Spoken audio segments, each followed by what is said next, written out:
Welcome to Democracy-ish. I'm Danielle Moody. And I'm Wajatali, and after 11 months of Donald Trump, I look like this. This is So, also the face of a man who got in at 7 a.m. from a red-eye flight from the West Coast. And then I messaged Danielle. I'm like, Danielle, can we do it at 1 p.m., 2 p.m.? I didn't hear from her. I'm like, Danielle wants to do it at 12. Okay. Okay, we will do it at 12. poor thing. Everyone give Waj a round of applause because Danielle tried to go to bed very early and turned off her phone at Smart. 9:30. And still, because I have not been sleeping well. And yeah, so I missed Waj's notes until guess what? This morning when he already said, I guess I'll see you at 12. But we're here. Poor thing. We're here, damn it. Because Donald Trump, Danielle, we keep the receipts. And this is a show today where we feel like it's been, what, like almost 11 months, 10 months, something like that.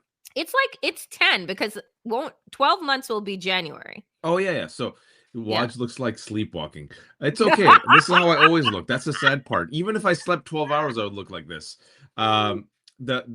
We have brought the receipts.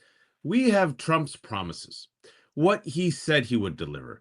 Everything that he said would happen if you were to elect him, a convicted criminal, to the White House yet again. And now we have enough of, as they would say, evidence and track record to compare and contrast, Danielle, his accomplishments with his and MAGA's promises. Yeah, Drum roll, please. I mean, I think that it makes a lot of sense. So here's Donald Trump. This is on the campaign trail in 2024. Trump, when I win, I will immediately bring prices down, starting on day one. On day one, prices didn't go up, but they sure went up about 2 weeks after he took office when he began his tariff wars.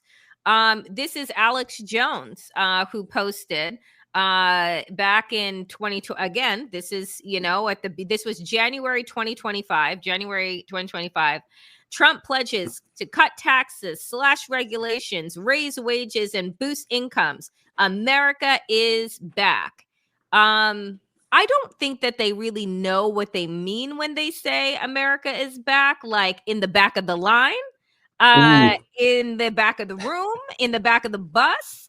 Like I don't know what they mean, but I want to show. Let me see if I was able. No, I wasn't able to pull this video, but I want you guys to look at the picture of the cars, the line, and what this is a massive line of federal employees, contractors at a food bank in Northern Virginia. And that's where you are, Waj, right? And they are about to run out just over an hour. They are an hour into distribution. Someone said, it took me 10 minutes to walk the full line. Was in a car with a woman who teared up after hearing this. She took it off, but was shocked. And this woman, I'm sure, was being absolutely lovely, welcoming people. This is Trump's America.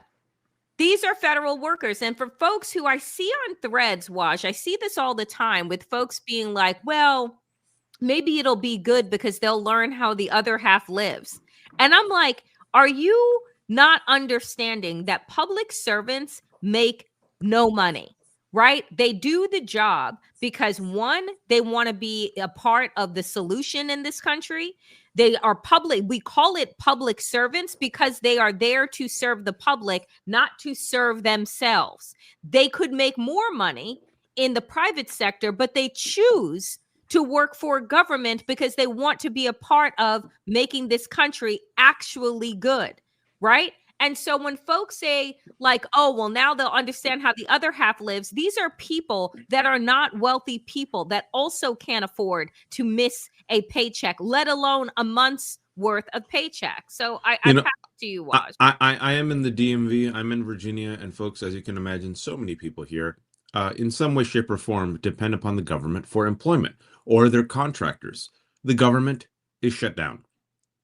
The government is shut down because Donald Trump and Republicans refused to release the Epstein files. Let's just be honest about it. Mike Johnson, super Christian, has nothing on the docket. There are no plans to open up this government in the month of October. In fact, I would not be surprised if they keep the government shut down throughout the end of the year. Why not? Who's going to stop them? Food stamps running out, WIC running out. Thousands of government employees, they have decided not to give them their wages. So these government employees are not only not going to work to, help run the government, but also they're not getting paid. If you're not getting paid, the government shut down. There's no food stamps. There's no WIC. And you're already not that wealthy. Folks, they're not that wealthy. I have friends in the government. They forfeit money to go work for the government. And then, they're like, all right, well, once I get out, maybe I can use that experience and go in the private sector. Or some of them just retire and they get their benefits. As this is happening, folks, as Daniel already told you, inflation, high. The cost of living, we'll get into that, higher. The American passport, you'll see, worth nothing. So what are people going to do? And as this is happening, Danielle, and some people say, well, now they know how the other half lives. Not really. It doesn't work like that, folks. The top 1% in America now make as much as the entire middle class. Let me say that again. The top 1% make as much as the entire middle class. The top 10% are the only ones spending. Everyone else has held back. So, we used to say the rich get richer and the poor get poor. Oh, no. Now, the rich get richer and everybody gets poor in the United States of America, which is exactly the plan of the oligarchy and the eugenicists who want to keep us all dumb, tired, exhausted, uneducated. And guess what? If we get desperate and do crimes, there is a whole bunch of detention centers and private prisons that need to be filled up, Danielle. So here's the thing that I, have said before, and I've started to see people on social media saying the same thing. This is the final stage of the coup. The government shutdown was a part of Project 2025, right? When the government is shut down, they can lay off as many people as they want, right? In this government shutdown, folks, there are like 900,000 people that are furloughed. Yep. In other government shutdowns, even Trump's last government shutdown, it was about half of that, right? Like maybe 350,000 people were furloughed. The whole entire point is to gut the rest of the government out, to fire hundreds of thousands of people, and to have a shell of a government with no one looking over your shoulder, with no one holding the receipts, so that these grifters, these robber barons, can rob this country blind. And so we look today, right? And I know that we're going to get to this. But here's another example. This is in Texas, in Houston. Sarah McGee for Texas HD132 wrote this. All the times I volunteered at the Houston Food Bank, I've never seen this message. It's time to step up. I'm signed up for next Sunday. I'll put the link in the first of my comments. If you've never volunteered at the Houston Food Bank, you will immediately be impacted by this organization. Look at what the Houston Food Bank has written.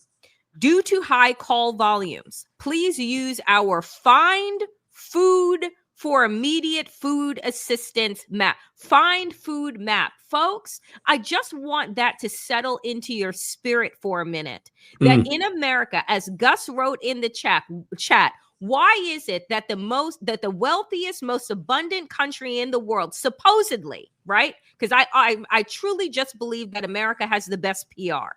But why is it that the most abundant country that Gus said, why do we have food banks at all? And I said, because America is actually not, America looks at the wrong wealth. They look at the top 1%. They look at the material wealth. To me, a wealthy country would be no food banks, no unhoused shelters, because we have so many empty commercial buildings in this country, buildings that are rotting, but we don't do anything for those that are unhoused, right? So if you really want to look at a wealth of a nation, we actually need to change the index by which we are measuring that wealth, because America is the greediest nation. It is not the wealthiest nation, because the fact that we have people in this country needing to find food on a map as if this is some type of fucking scavenger hunt is absolutely disgusting. It is sickening. And this is the country that Donald Trump created, because these food lines, they existed when we were in a global health pandemic. This is a pandemic of Donald Trump's making. Mad Max Fury Road. A friend of mine said that in the first Trump administration. He goes, that's what America's going to be like. Fury Road or Furiosa, if you've seen those movies. Everyone's just scavenging, trying to survive as the rich get richer and the powerful get more powerful. And speaking about, that was me, Jules. I had to set up a GoFundMe for my kid's cancer. So the only way we got out of debt, whatever little money we had, we used, and then we did a GoFundMe. And that was the only way we stayed out of $100,000 worth of massive healthcare debt. And my wife has healthcare insurance through her work. And my daughter thankfully got a liver transplant. But think about that. I always say that to people. People say, oh yeah, thoughts and prayers, yes. Community, yes. People's kindness, yes. A living donor, yes. Health insurance, yes. And on top of that, we still had to do a GoFundMe. So imagine, Danielle, all the people who don't have the privilege that I just talked about, and they get cancer, which is one of the top 3 killers. Okay, how do you survive? How do you make it? I remember I used to ask this question with my wife when my daughter was going through her cancer. She's 5-year cancer free. She's a 9-year-old diva. Everything is going well, right? But people don't make it. And here we have, like you said, food banks. As we're having food bank lines, right? Like it looks like friggin' the Hunger Games or a dystopian Hollywood movie. Yeah. In the United States of America, Donald Trump, the juxtaposition, Donald Trump has private donors getting bribes to build a $300 million ballroom. Kristi Noem is requesting $170 million for 2 private jets so her and her lover, Corey Lewandowski, can fly around the world and cosplay. We're having the rich get richer, the poor get poorer. Binance's money laundering billionaire, who should have been in jail for years, got pardoned. Jorge Santos got pardoned.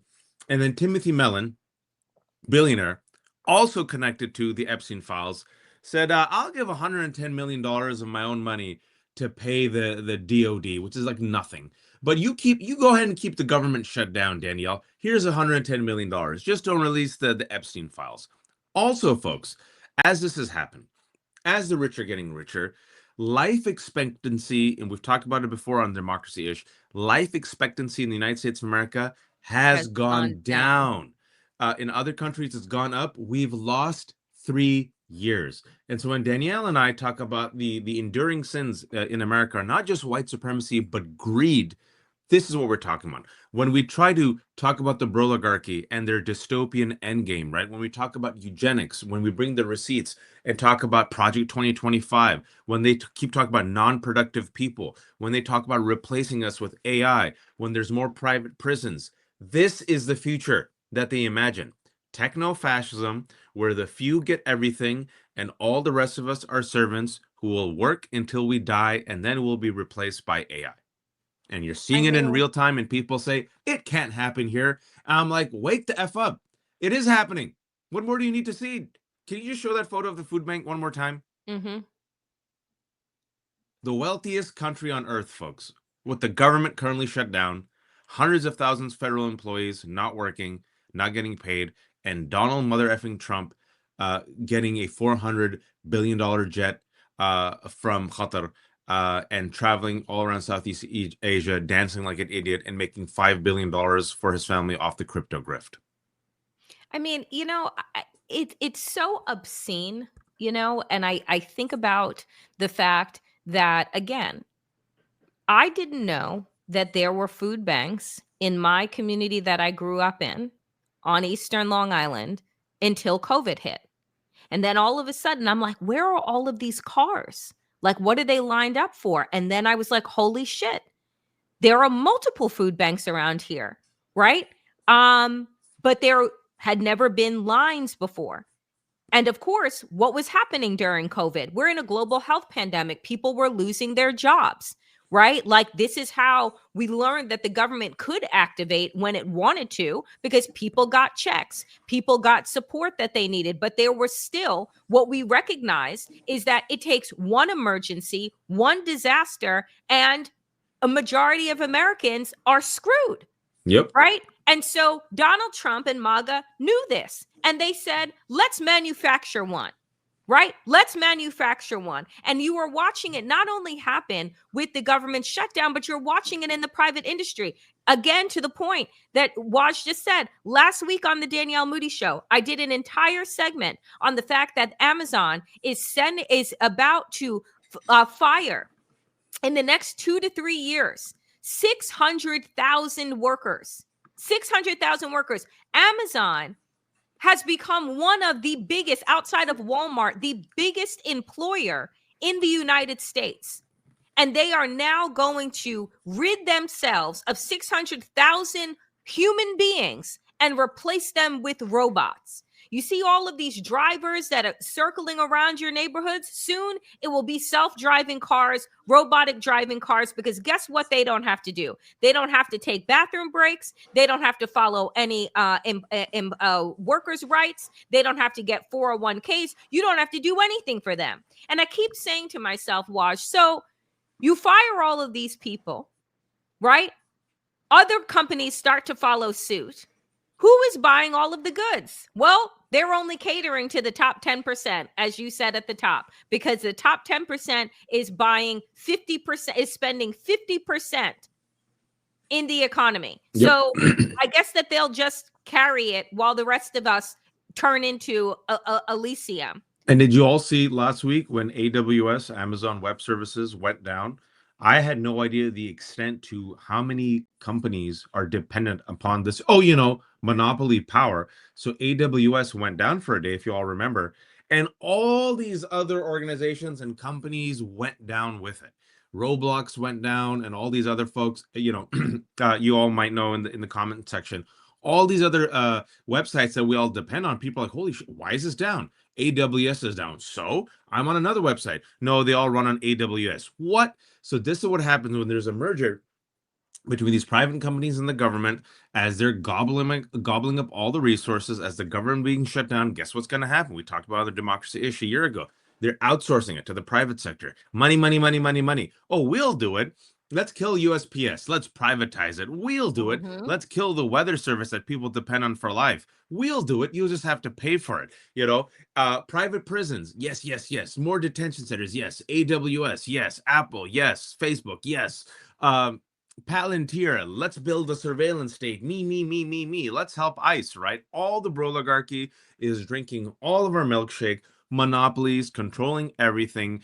And Howard Lutnick, billionaire, who, by the way, if you saw in one of the private donors to Donald Trump's ballroom, did you notice one of the names was the Lutnicks, who also happens to be a Trump appointee, Secretary of Commerce? He openly said it a couple months ago, when they were talking about the economy being bad. He goes, "Oh, don't worry.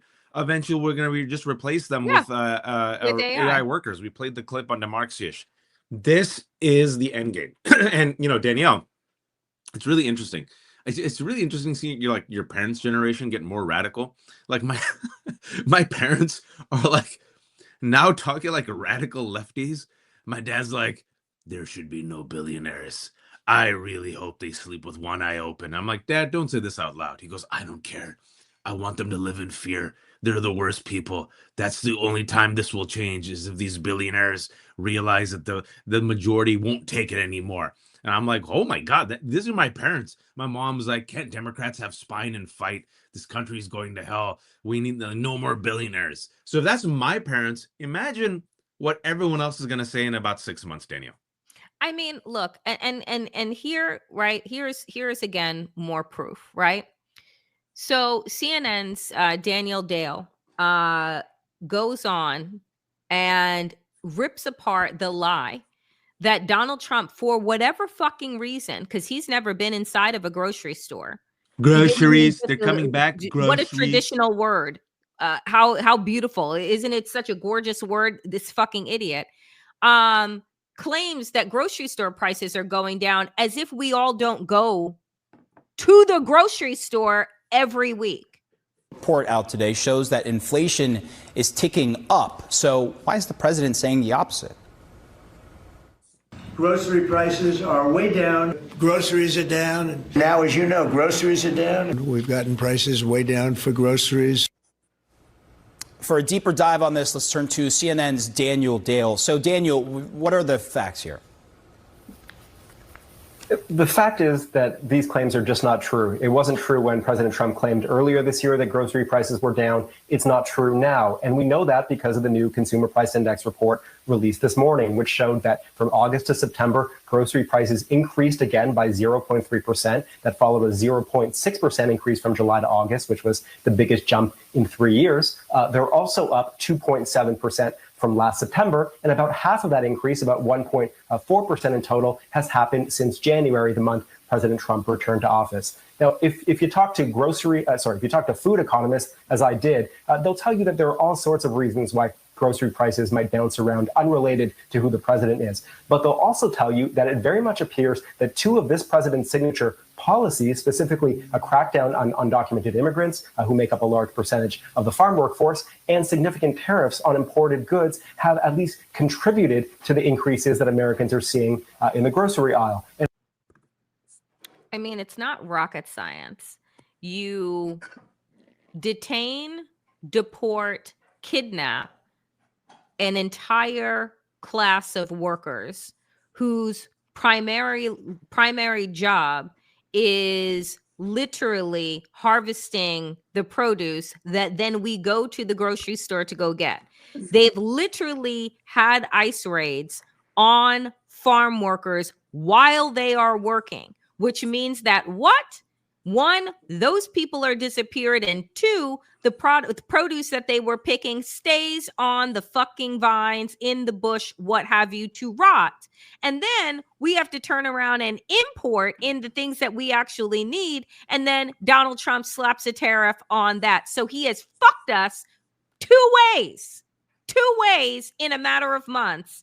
That has made everything more expensive because he said, oh, I'm just going to get rid of the criminals. And yet I'm arresting you at court and I'm arresting you at your job. And also, folks, let's be honest about it. He is a manifestation of a Republican ideology that was expressed by Mitt Romney back in 2012. Mitt Romney, right? Remember the famous clip that David Corn got for Mother Jones that really hurt his candidacy, where he just referred to the 45% of Americans as like moochers, right? He goes, oh, they're always going to be that way. And they ideologically think the rest of us are exactly that. Moochers, losers, people who are lazy, people who would take a loan to buy another iPhone. We don't deserve good things. This is how they view nearly half of America. Someone said very Anne Rindish. Absolutely. Individualism. Oh, they love her. Individualism. They love her. They Total love freak, her. by the way. Who, by the way, Anne Rind, by the way, a person who was about individualism. Yeah, got government help. So much for that. All projection all the time. So they say that if God loves you, God will give you wealth. And if God does not give you wealth, it's a sign that you need to be more religious, more godly. God does not favor you, and you need to work harder. And they just to look at their language that they're openly using on Twitter, referring to fellow Americans, stop being lazy, stop being a grifter, work harder.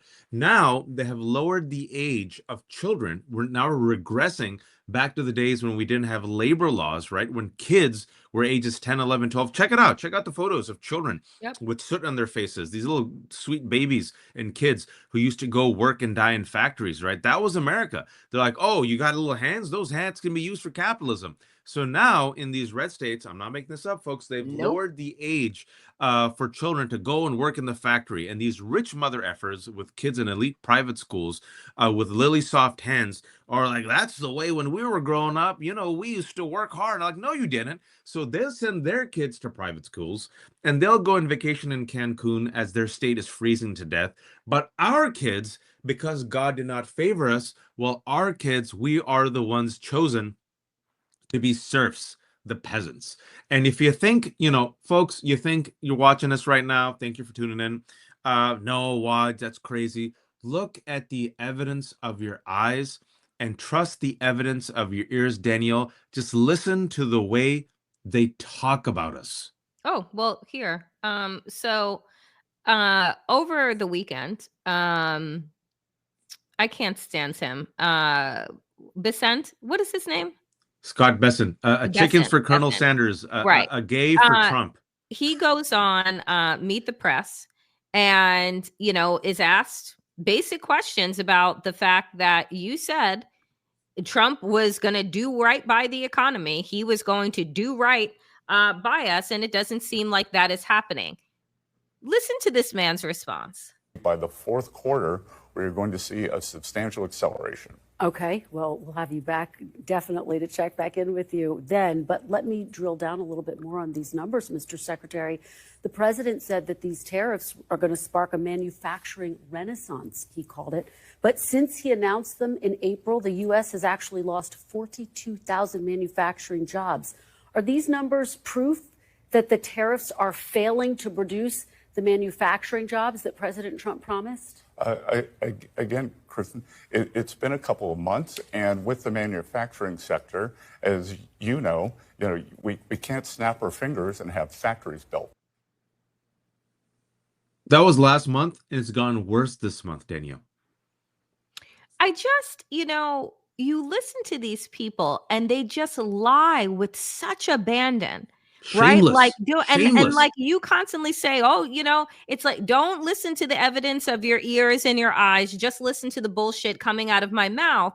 And it's like Donald Trump tells you grocery prices are down. Grocery prices are down. It's just like we are living inside of the real don't look up.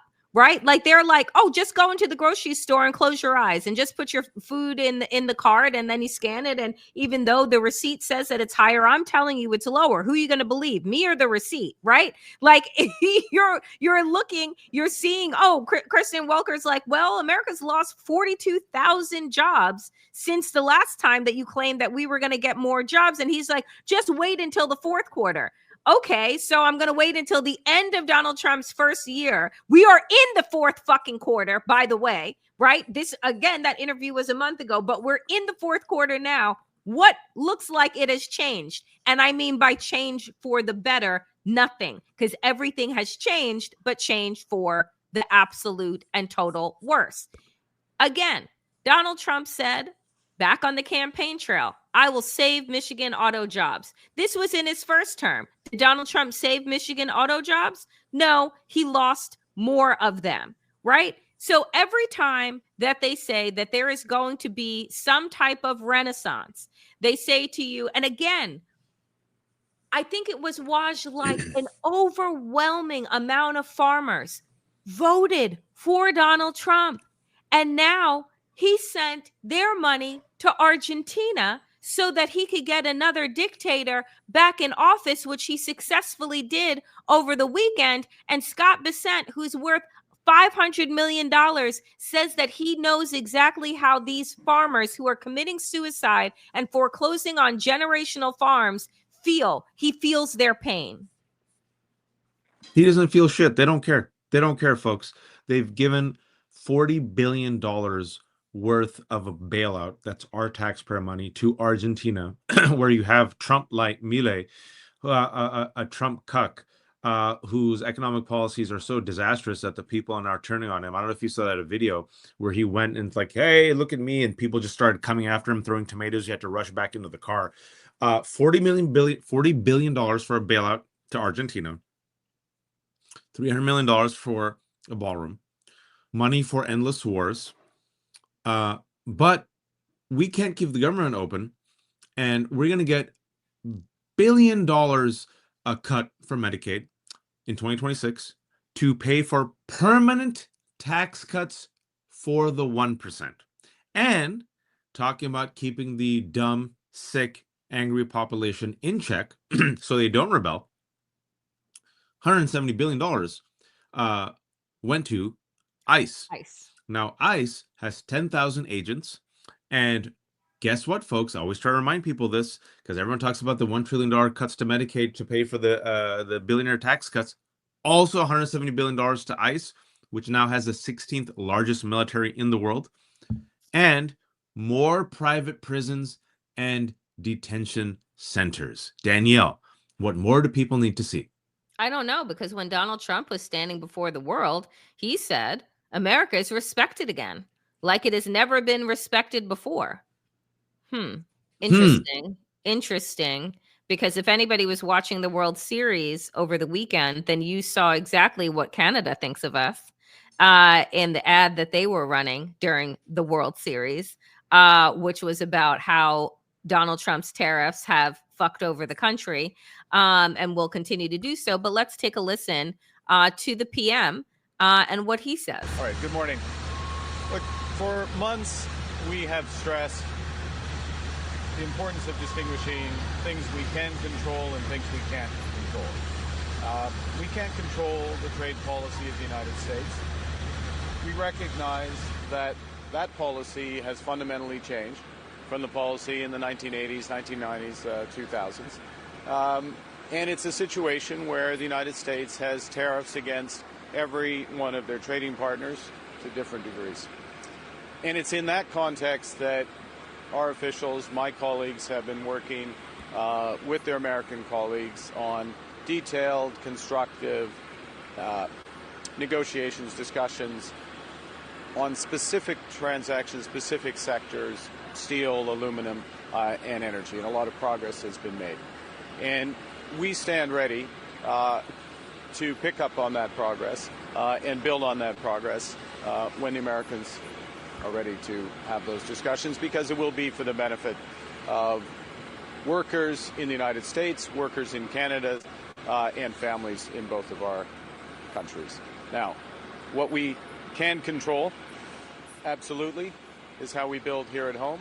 And that's the focus of Budget 2025, generational investment here in Canada. And what we can also control, or at least heavily influence, is developing new partnerships and opportunities, including with the economic giants of Asia, which is the focus of this trip. Well, congrats, dumbasses who voted for Trump. Congrats. I don't know what else to say. Y'all are dumbasses. Danielle and I tried our best. All these white farmers, do you feel better? All these Trump voters in Rust Belt cities who hate the woke and the DEI, do you feel better? All the people who want to make America white again and great again, do you feel better? Do you feel better, Chet? Do you feel better, the angry white man for some strange reason who's really angry because he can't say the N-word even though he lives in the suburbs and drives a Tesla? Are you feeling better? Oh, Latinos and rich Asians and South Asians and Muslims and a few black folks who thought, oh, I'm the good one. I golf with Chet. Everything will be fine. Do you feel better? We told you so. And now we're all in it. And in less than a year, folks, he has so effed up the United States of America, as he has spent his entire 79 years on Earth effing up everything. Donald Trump squanders and effs up everything. I always want to remind people, he touches. This man was born not with just a silver spoon, a silver and golden spoon in his mouth. His daddy gave him over 4. Imagine being born, Danielle. If I had $4 million, no one would ever hear from me again. I would retire. Okay, this guy was born with $400 million, squandered it. This man at one time, based on what we know, lost more money than any other American on earth, right? When it came to his tax returns, right? This guy got bailed out through Deutsche Bank and most likely Russia and other countries who decided to, essentially capture him, probably due to his financial idiocy. This is a man who's bankrupted multiple casinos, businesses. This is a man who has had to settle because he defrauded people through his charity. He defrauded people through his university, and through the Trump organization. Letitia James got him, and now I think it's like it went back to what? Now he used to own like nearly $500 million. Now it's like above $300 million. And during his first presidency, he effed up during a once-in-a-lifetime pandemic. So much so that over 1 million Americans eventually died, more so than any other country. He completely effed up the economy, and this dumbass racist country said, more, please. And then, Danielle, tell him about this. I mean, we talked about this last week, but this is, the I told you so show. So the US passport has fallen out of the top 10 most powerful passports globally for the first time in 20 years. The American passport is now in the 12th spot, tied with Malaysia. A decade ago, the US passport topped the index. Now, what does that mean? It means that the United States, for those that hold passports, right, you don't have visa issues. You don't have problems like you don't have to get a visa to go into X country. You don't have to pay to get into X country because you are from the United States. Warranted or not, that is the privilege that the United States, those that are passport holders, have had. Now, you've seen over the last couple of years, the last several years, one, you now need visas to go into the UK and into France. There are other places in Europe that are now requiring you to get a visa in order to go there, even if you're just going on holiday for a short visit. And things will get worse because I'll just add this. We have a health secretary who doesn't believe in health, who doesn't believe in science, who doesn't believe in facts, who doesn't believe in vaccinations, and disease is spreading wildly in America. And eventually, right, sooner rather than later, a lot of countries are going to say, you know what? I don't want your diseased dumbasses here. And so America is not going to be allowed to go to this place or that place. One, because we don't have any money to spend anymore. It used to be come, visit us, spend money. We don't have any money to spend. And now we are filled with diseases. So if you're a industrialized, developed nation, you're saying, yeah, nah, thanks. So or prove that you're vaccinated, you freaks, because measles is now skyrocketing. And the CDC director, who was appointed by RFK and Republicans, Dr. Monarez, if I remember correctly, and she quit because their death march was too much for her. She said before she left that she worries that polio is going to come back. Polio. Mm-hmm. The rest of the world isn't that stupid. They realize polio used to kill people. So now we're going to have a bunch of sick, diseased, unvaccinated, dumbass Americans who don't have an education, who are desperate to get out of America, and all these other countries like, nah, that's good. That's good. You stay right there. We still enjoy your movies, and we like Taylor Swift. That's about it. But you stay there. And now, folks, in addition to the passport not being used, as Danielle said, people aren't coming here. Foreigners aren't coming. That's not a good sign. A massive dip in foreign students coming here. Massive dip in when it comes to tourism. We're set to lose, Danielle, about $49 billion because people are like, nah, fam, that's good. I'll just go to Canada instead. I'll try Mexico. I'll go to Europe. If you are not wanted, if people see a shithole country that is straight up kidnapping brown and black people, if people see the leader of the country and Stephen Miller and young Republican leaders in their 30s referring to brown and black people and visitors as invaders, if they see them praising Hitler, why would you want to visit that country, Daniel? I mean, I have no idea. But once again, Donald Trump said we've more respected than ever. And just take a look. Because Donald Trump is slated to go to South Korea, and they had a little protest over there. And by little, I mean it was hundreds of people who were showing signs that said "No Trump," and and they don't want him. They don't want. I mean, everywhere that Donald Trump has gone this year and visited, he has been met with thousands of protesters, right? So you're talking, he's standing in front of the UN like a fucking idiot saying, oh, America is more respected now than we've ever been. And I'm like, you can't touch down on a fucking foreign soil without being met with thousands of protesters. And while our papers don't show it here, do you know that they actually show reality everywhere else? And also, folks, remember, South Korea invested billions of dollars in the South, in Georgia, with the Hyundai plant. And remember, Danielle, what this white nationalist government did to Yeah. the South Korean workers who are here to make America great again by investing money in the Hyundai plant, which would give jobs? They did a raid, and South Korea has not forgotten. Yeah, and let's just take a look at the list that Bernie Sanders put together for us. Trump's America First policy, okay? Because everything has always been about America First. $40 billion bailout for Argentina. $12 billion in weapons for Netanyahu. Threatening war with Venezuela. Awarding an Air Force facility in Idaho to Qatar. $0 to lower your premiums. $0 to prevent 15 million Americans from losing their health care. And $0 money for SNAP that expires on November 1st. And the Department of Agriculture put out a fucking message that said, the well is dry. And they think that that shit is funny, as millions of Americans, including children, are about to go fucking hungry. Also that Elon Musk and Zuckerberg can eat the fucking most. I'm telling you, when they say eat the rich, the shit doesn't come from nowhere. Okay? It doesn't come from nowhere. And just so folks now, and I appreciate this so much, Waj, because I did not know. Yep. I missed it. 9 months before the 2024 election, Trump said he wanted Venezuela to collapse so he can take them over for oil. But everyone basically let it slide. And now in his second administration, he's sending warships and fighter ships to Venezuela. Buying oil from Venezuela.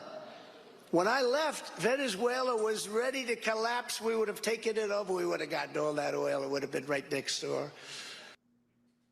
So here's the thing, right? Like, all of this has been a plan. All of this is part of a larger plan. Daniel, can I just say one more thing? Please. It's also in Project 2025. Yep. It was right there. They want to topple Maduro. They want to replace it with a puppet regime, which is why you're seeing Machado, who won the Nobel Prize, saying a lot of like straight up like weird sycophantic stuff about Donald Trump, knowing it's all transactional. She knows how to play Donald Trump. She wants the removal of Maduro, right? She wants her to be installed, a democracy, but a friendly democratic regime to the oligarchy. Venezuela has one of the largest oil reserves.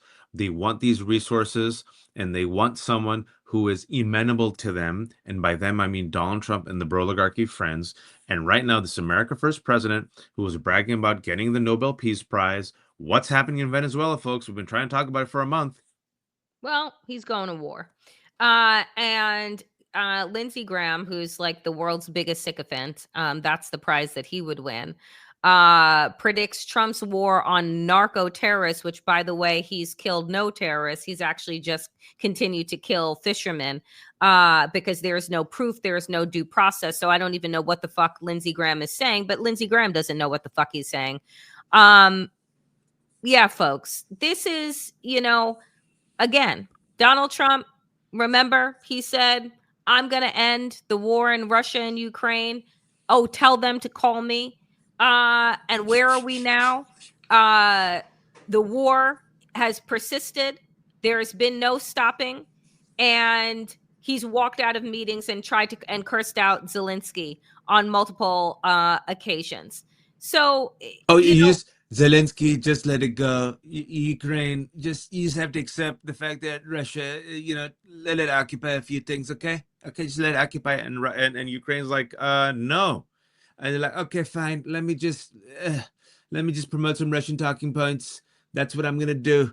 Also, remember another one, Israel-Palestine. Remember, as soon as he'd be elected, in addition to the war in Ukraine ending, which it hasn't. Remember there'd be peace in the Middle East. And remember, what was it, just 2 weeks ago, the same week that was announced the Nobel Peace Prize, Donald Trump and the sycophantic media and all these reeks and all of our establishment corporate peers, you have to give Donald Trump credit. Come on now. And you and I said, no, I know how this is going to play out. Just give it a week. Less than a week later, Israel does what? shockingly, blows up the non-existent ceasefire, the non-existent peace deal, and voila, now we're back to the ongoing genocidal campaign. So more chaos there, and there's going to be continued chaos because, of course, Donald Trump already released the AI video showing his endgame, Riviera on the Middle East, baby.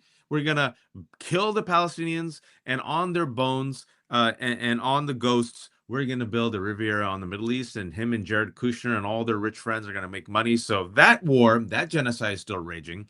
Ukraine still happening. Now we're going to go to war with Venezuela, folks. It is happening. They're now just every day blowing up ships without any evidence. Straight up, as Danielle said, our government is murdering people. And I want to connect the war at Venezuela to the war at home, because we bring receipts. We have played this clip. We don't have it right now. A couple of weeks ago, Pam Bondi, his Luca Brasi, said, what we're doing to these terrorists in Venezuela, we're going to be doing to the terrorists in America. They're calling us all terrorists, saying we're anti-fascists, made up some shit. What are they doing to the terrorists in Venezuela, Danielle, that they're going to be doing to the rest of us? Oh, without due process, murdering them.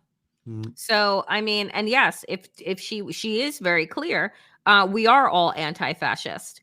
We don't want a fascist regime. We don't want authoritarian government. We want democracy that works for all people. And so regardless of the lies that they spew, the upside down world that they create, like, you can't alter everyone's reality. And tell us that the gas prices and the grocery prices are all down, and tell us that America is thriving when it's clearly not. Tell us that all is going well and the world respects us when they clearly think we're fucking dumb.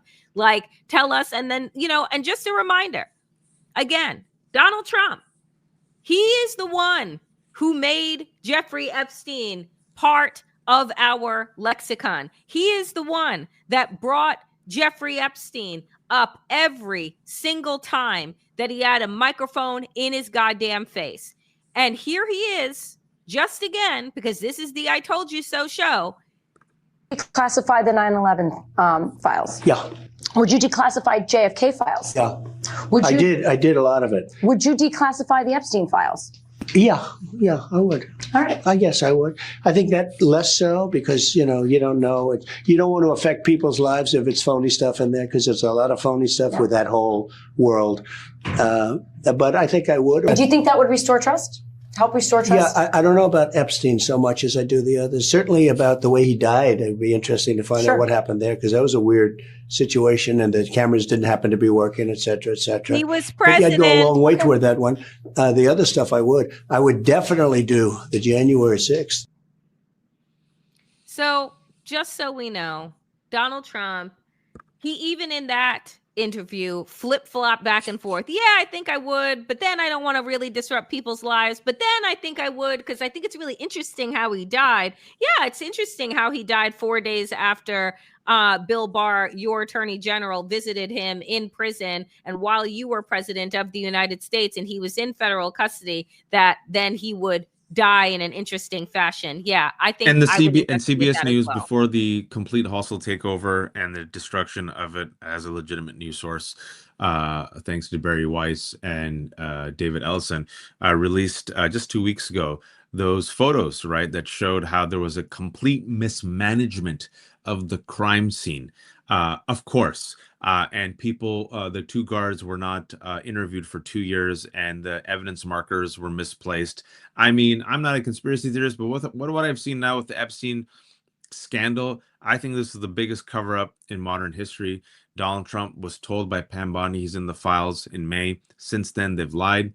No one is talking about why Ghislaine Maxwell is friggin' in a minimum security camp getting special treatment. Who in the Bureau of Prisons waived her sex offender status that gave her the sweetheart deal? Why less than a week after she met Todd Blanche did she get the sweetheart deal that allowed her to move? Michael Wolff and anyone else with common sense, I think, is correct in assuming she has the goods on him. And so if friggin' a CZ of Binance is getting a pardon and George Santos is getting pardoned, I'm telling you, folks, she's going to get a pardon. She's not going to stay in jail for life. And when asked about pardoning Ghislaine Maxwell recently, he didn't say no. He also didn't say no about using the Insurrection Act. So he lies, most likely, allegedly, he raped girls with Epstein. They used to chase models ages 14 to 19. There's Michael Wolff. Michael Wolff now is countersuing Melania Trump, and he said the fear is that Ghislaine Maxwell can tie Trump to the details of what Trump and Epstein, and Epstein talking to Michael Wolff. Michael Wolff has alleged he has hours upon hours of recorded conversations with Jeffrey Epstein. He released one of them in which Epstein said that he was Donald Trump's closest friend for a decade. Trump and Epstein called it the Pussy Committee. I'm gonna play the clip. I'm gonna play the clip because I'm just like, just listen. This is your president. This is your king, MAGA. Now, this is a key issue right now in the way the White House is looking at the Epstein scandal. The fear is that Ghislaine Maxwell can tie Donald Trump to the details of what Trump and Epstein called the Pussy Committee. The Pussy Committee consisted of Trump and Epstein in their efforts to get girls for Prince Andrew.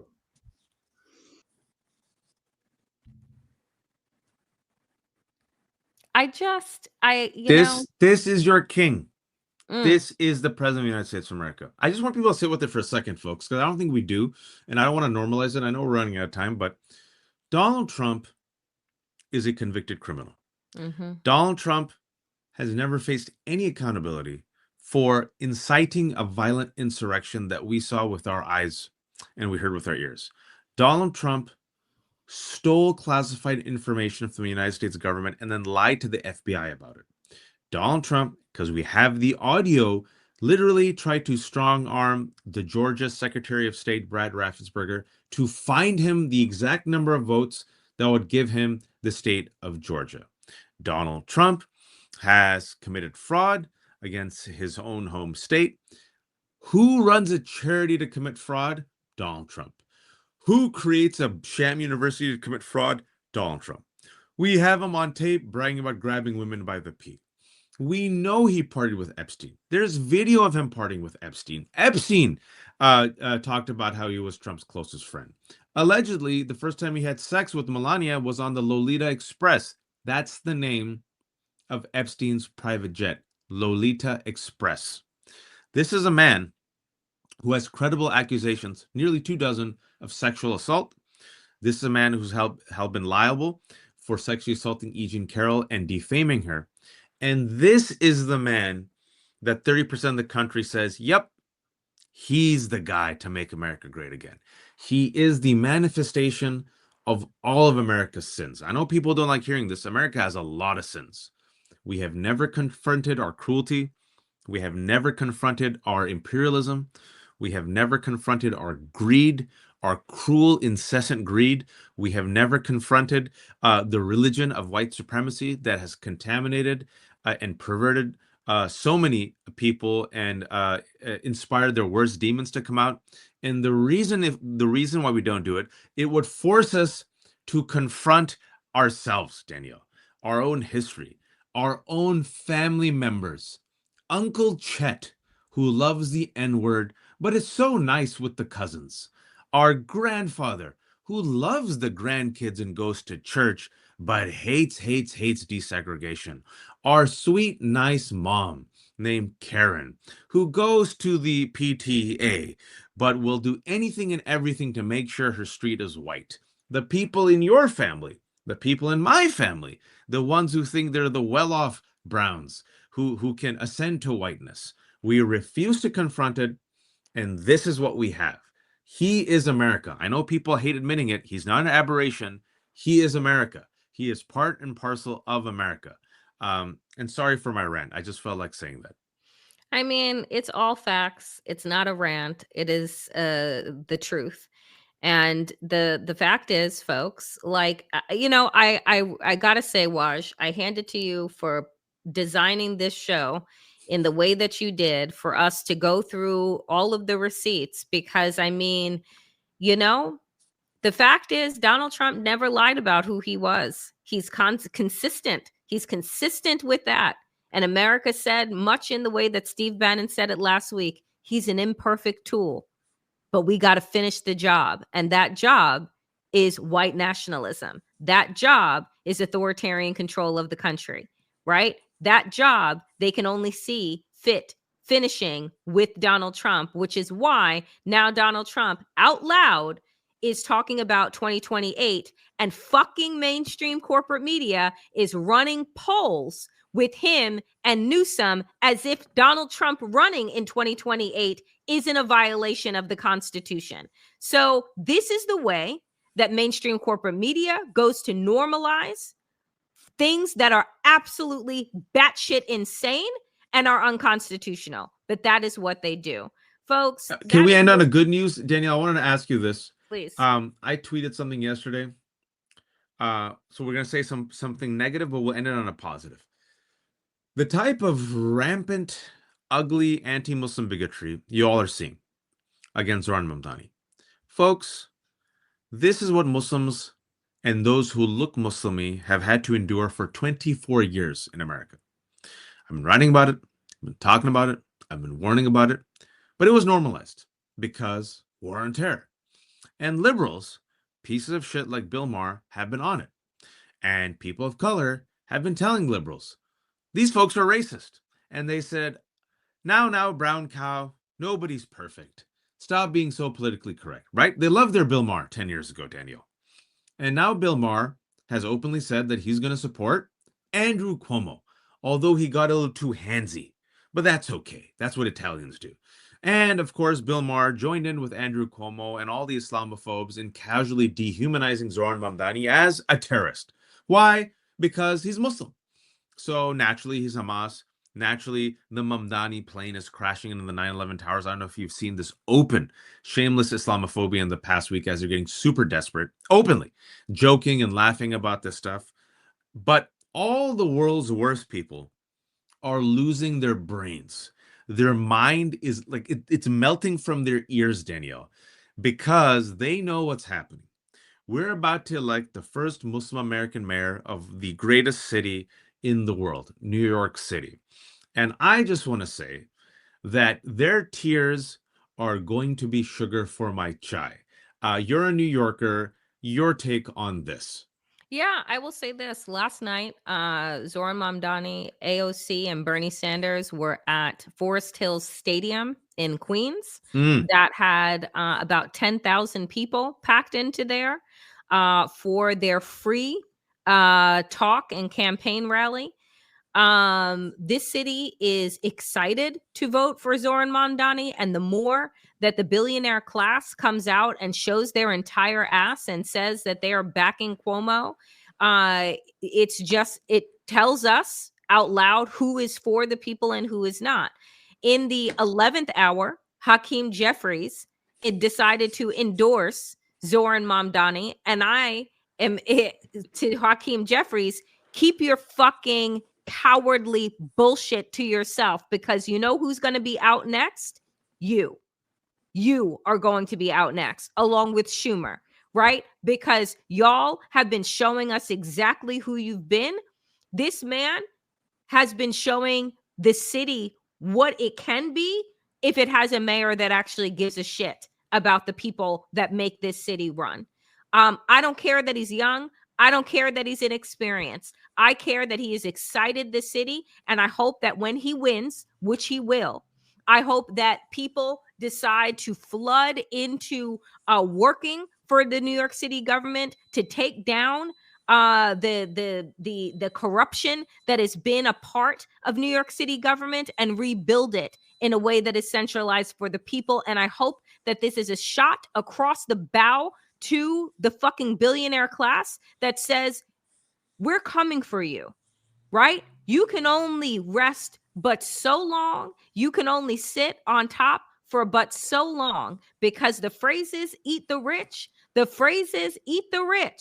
come from somewhere, and we all will be coming for you soon enough, because you have shown that you don't want democracy, you want oligarchy. And we now see the blueprint of what democracy looks like moving forward. And it ain't Hakeem Jeffries, it ain't fucking Schumer, it ain't Nancy Pelosi. It is the Zoran Mandanis, the AOCs, and the rest that actually believe in collective care and what is possible. And if you want to call us radical for believing that we should care for all people, then my God, I will wear it as a badge of honor. Amen. It's coming. It's coming, folks. It's a matter of time. I will say this: throughout human history, anytime there is obscene income inequality, regardless of where you are, there has been an uptick in a type of radical response. Unfortunately, sometimes that takes the form of violence. Other times it takes the form of revolution and resistance and regime change, right? I don't think, Danielle, the American public will sit there and take it forever. I don't. The question is, when will people be satiated, if you will, by their appetite for racism? When will they stop eating racism and instead choose to eat food? And how long will racism sustain them? For a while, it's been a while now. They're still eating their racism, but even racists need to eat food, Danielle. So let's see. But you know what? I can't wait for them. We have the majority, and the majority is going to move and organize and mobilize and march. And I do think, and I will say, being a brown-skinned man, a bearded man, a son of immigrants, a Muslim, much like Zoran, to see a man like him, inshallah, become the mayor of New York, it's just like with Obama. I don't adulate politicians, Danielle. I don't hero worship them. Obama behaved exactly like I thought he would, like a center leftist politician. But there's still something nonetheless very inspiring that in this white supremacist country, a guy like that and a guy like Mamdani can rise above and be chosen by the people to lead. So that's why I am rooting for this guy. And I really hope his message of affordability, not throwing the vulnerable under the weak, not supporting a genocide, not supporting the oligarchy. I really hope it resonates, and I hope the people keep him, lift him up, because I know for a fact the entirety of the establishment, and I'm talking about liberals and Democrats too, are committed to destroying this man. Yeah, just like Mitch McConnell was committed to making Barack Obama a one-term president. And he failed. And he failed. I will say this, folks, just as we close out today. It is important to find those mustard seeds of hope. It is important to find them. It is important to raise up and manifest the glimmers that we need in the darkness that give us a bit of encouragement. And again, I too am like Waj. I don't put all of my hopes into any politician, but I do put my hopes into the people, right? And what history shows us is that fascism, authoritarianism, dictators always fall. They always do. It is whether it's going to be on the long end or on the short end, but they always fall. And I'm telling you, the way that Donald Trump and this regime are moving, the fact that a Zoran Mamdani is possible in this moment. Months ago, he was trailing way down, like in the negatives. And the worst, Danielle, I interviewed him when he was a distant number 2. Yeah. And the worse that Donald Trump has been for this country, the more excited people have gotten for Mamdani. That is how the pendulum swings. So we close out today, dear friends, on Democracy Ish, as always, with shouting out our super stickers and our super thanks. Folks, this is independent media. We do not take a dime from corporations. Everything that we do is people powered. So thank you, Barb. Thank you, Nicholas. Thank you, Susan, for your moderation as well as your generosity. Janice, Janine, Jimmy, appreciate you. Linda, Julie, Navy, Starch, Susan again, Lee, Starch again, and Snow, thank you so very much. Each and every single dollar counts and allows us to continue doing the work that we do. I will be back today at 5 p.m. Eastern for the Danielle Moody Show. Waj, where can the people find you today? Thank you, Minimalist. I'm an idiot. Mike Madrid emailed me and said, hey, you want to go on today? And I said, sure. So I might do that. And then also I might go on with Lev later today, even though I'm kind of like really tired.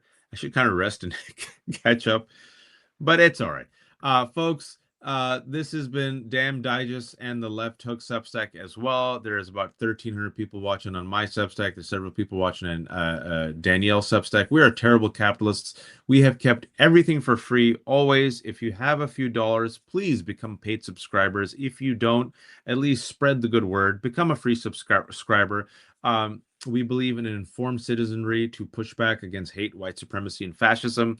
Also, if you're watching on YouTube, you're watching on Danielle Moody's YouTube channel. And Danielle, being a fantastic, terrible capitalist, has also kept that for free. So at the very least, what you could do is ring the bell and you will become a free subscriber to Danielle's YouTube channel. And inshallah, you'll get to 40,000. I know this sounds all ridiculous, liking and sharing and subscribing. I know, but this is just how the algorithm works. And the more you just like it and share it and become a subscriber, this is how it works. More and more people watch. So we have about 2,000 people watching on YouTube and Twitter. We've got about 1,300 people watching on my Substack, several hundred people watching on Danielle's. Fantastic for a Monday show. We keep growing. It's purely independent. As Danielle said, no corporate sponsors. We say what we want, how we want, when we want. But that also means we got to work twice as hard. So thank you all for your support. And inshallah, we will be back on Wednesday for afternoon a roundup on Substack Live, where we do a special edition of Democracy-ish at 3 p.m. Eastern Time. And you can catch that on my Substack, The Left Hook, and Danielle's Substack, The Damn Digest. Appreciate you guys. Be well. And don't be a fascist. Go check Waj out, even though I think Waj should go to bed. I'll see you guys back here at 5 p.m. Eastern. Be well.